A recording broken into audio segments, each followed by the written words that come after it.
చంద్రబాబు నాయుడు గారికి నేను సూచన చేస్తున్నా, మీరు పక్క రాష్ట్ర ముఖ్యమంత్రి, కేంద్రంలో మీకు పలుపాడి ఉండొచ్చు, మోడీ గారు మీరు ఏం చెప్తే అది వినొచ్చు.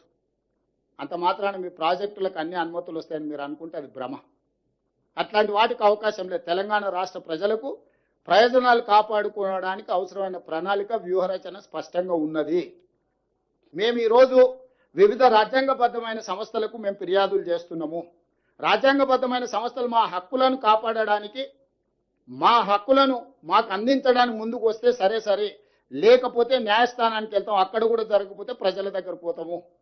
అంతిమ నిర్ణేతలు ప్రజల దగ్గర కూడా వెళ్తాము.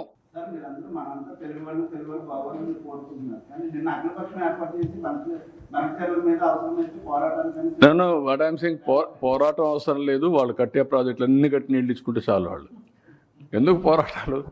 దేనికోసం పోరాటం? మీరు కట్టండి, ప్రాజెక్టులు కట్టి నీళ్ళు తీసుకోండి. ఎవరు తిన్నారు? గోదావరి నీళ్ళు ఉన్నాయి, మీరు వాడుకోండి, ఇక్కడ వాడుకుంటారు. కృష్ణాలో ట్రిబ్యునల్ ఉంది, ఆ మాట నేను చెప్పాను. రేపు పోతాం, ఢిల్లీలో కూర్చుంటాం, మాట్లాడుకుంటాం. వాళ్ళు నేను అబ్జెక్ట్ చేస్తే కదా నువ్వు కట్టుకోవద్దని. సార్,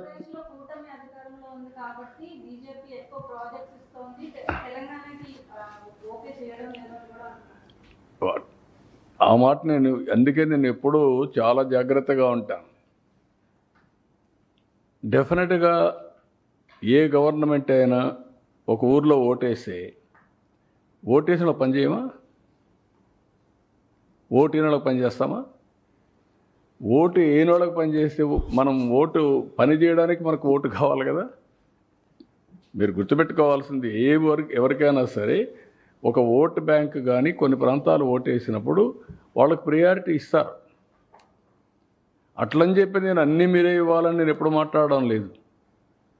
చాలామంది తెలియకుండా మాట్లాడుతున్నారు, మనం సపోర్ట్ చేస్తున్నాం కదా, డిమాండ్ చేయాలి. నో, అది కరెక్ట్ అప్రోచ్ కాదు సార్. పదవుల కోసం కానీ ఇంకొకటి కానీ ఎప్పుడు చేయను. నేనేం చేస్తున్నానంటే, మనం కష్టపడదాం, కేంద్రం నుంచి ఇప్పుడు సహకారం తీసుకుంటాం. మేము ప్రామిస్ చేసిందే డబుల్ ఇంజన్ సర్కార్. What do you mean by that? కేంద్రంలో రాష్ట్రంలో 2 ప్రభుత్వాలు ఉంటే అభివృద్ధి సుజావుగా జరుగుతుంది, పవర్ఫుల్గా జరుగుతుంది కదా పెట్టాం. అదే చేస్తున్నాం మేడం, కాదా?